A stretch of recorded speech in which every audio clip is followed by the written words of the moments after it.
Hello and welcome to all the men and women of the West and Westeros, I should say. I'm Joe. I'm going to be giving my reaction to the new House of the Dragons trailer, and I'm not going to lie, I didn't know about this video that it had dropped yesterday, so I'm a day late. I hope I won't be penalized too much by some people for that. But as it has been said by Gandalf, a wizard is never late.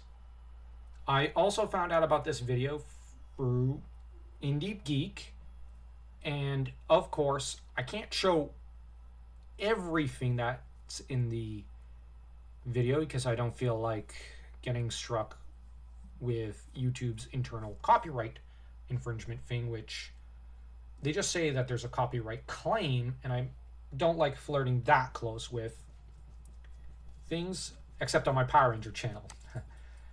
Anyways, I'm going to watch it and give my thoughts and reaction. Okay, so what Martin does here is he just explains some of the history of Westeros. Basically that the events of Game of Thrones or A Song of Ice and Fire takes place around 298 AC after the conquest. I almost said after the cataclysm. And that Jaehaerys was the fourth Targ on the throne, and Jaehaerys would pass down the throne to his son, Viserys, but that in turn, the heirs of Viserys, and to an extent, the previous generation that surrounded Jaehaerys, did not feel themselves bound by the oaths and creeds and decisions of their ancestors. This does happen historically. And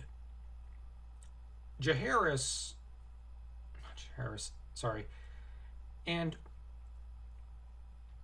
the Targs have traditionally been closer to the Valyrians, whom are a house that sailed west a bit before the freehold of Valyria fell and began pirating, shipping, mercantile operation.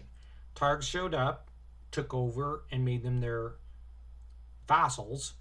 In turn, the Hightowers are the oldest house in Westerosi history and are very, very wealthy from trade, especially sea trade as well. So they have their own seaborne ambitions akin to those of the Valyrians. And that Corlys is the greatest of the house of the Valyrians, and that Otto, in turn, though a younger brother of the Lord of Hightower, is the most brilliant member of that house. So these two very brilliant men are about to clash. And yeah, he's basically just offering the pitch of the show and of the books that surround it, which it's all right. The visuals are fine. That's something you can't entirely fault with Game of Thrones and House of the Dragons. There's millions of dollars involved, so of course it's going to look pretty. Whether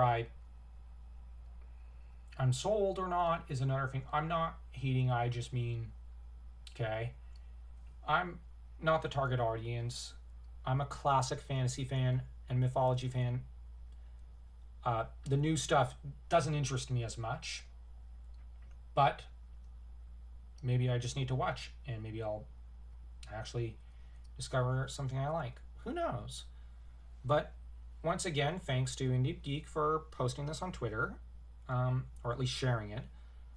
And I hope if you want to see a continuation to the Game of Thrones series I started regarding Fire and Blood, the novel, because I was doing a bit of a slow burn analysis podcast series about it, analyzing the various chapters and commenting on the lore contained within.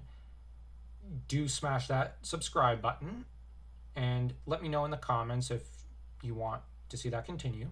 I'd be okay with doing so. And have yourselves a great day.